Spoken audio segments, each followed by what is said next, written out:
Hi and welcome back, my name is Emily. In this video I will be creating a shaped card that is so much fun. This was a part of Trinity Stamps' latest release and you can see here how cute this die set is. It creates a teacup and you can also get a combining stencil pack so you can easily get some shading on top of your card, and you can see here a couple of options that you can use for that stencil, and it's a 6x9 stencil and it comes two in the pack. Super fun and easy to use, and I hopefully will be back with a card with that one. So here you can see the card base, and I cut it out of some heavy cardstock. I like to use Nina 110 cardstock for my card bases, so that is what I used for today's card as well. So I cut it out, and you can see it also comes with a score line here, and I will just intensify it a little bit just to make sure that my fold here is beautiful, and then I can bend it over and you can see our teacup. So fun with a shaped card. It was a while since I created a shaped card like this, and I will now start to decorate it. So for my decorations for today, I'm using one of the new a die set, also from Trinity Stamps, and you can see here I use some heavy white cardstock and I was fibbling out all of these leaves. If I had used a shim, I think it would have went a little bit smoother, but you can see it's pretty easy to just pull all of these out. So when I had done that, I will also go ahead and color them in, and I will show you a really quick way to color all of these images out. And I didn't cut any of these apart, so I think it was easy just to run them through the die cutting machine when they were all stuck together. So for my flowers here, I'm using my Trinity Stamps blending brushes, and I'm also using a couple of different shades of pink, yellow and purple for my flowers, and I will go ahead and use about 2 shades for all of the colors here. And I will also mention that these flowers, some of them have some embossing to them, so they are really beautiful in real life. So they also, when you are coloring them in after you have cut them out, those embossed lines are getting more and or less like ink, if that makes sense, so they get more intensified, and I just love that. I think that is a really beautiful feature to this. So for my greeneries here, I'm using a combination of green and teal. That is just something I love to use. And then I arranged everything on top of my card base here, and then I will go ahead and use some liquid adhesive to adhere all of these pieces down to our card base.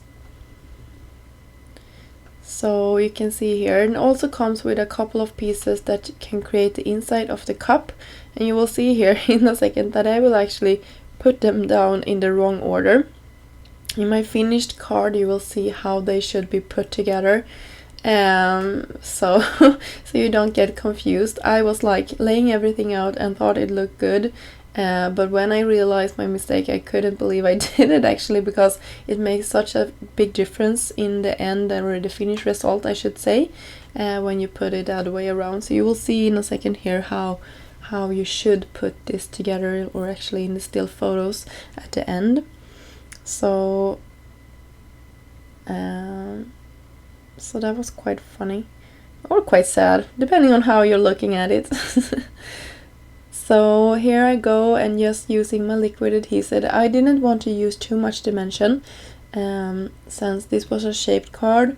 I just wanted to make this look like the teacups, like decorations.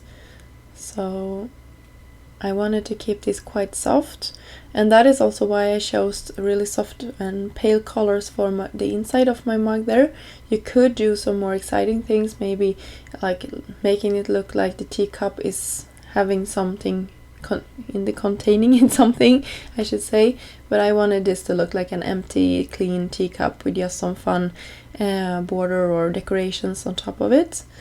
So here I'm trying to figure out how I want this to look as natural as possible without like covering up too much of the other flowers. I really wanted that large pink flower at some point on this card. So I was struggling on finding the right position for it, but I really like how it turned out in the end here, just facing on the downside there. And this is also one of my favorite parts, and I know that some of you always get like scared when I'm doing this, but I'm cutting away all of the excess pieces, just cleaning off my card a little bit, and this really makes this card stand out when it's done.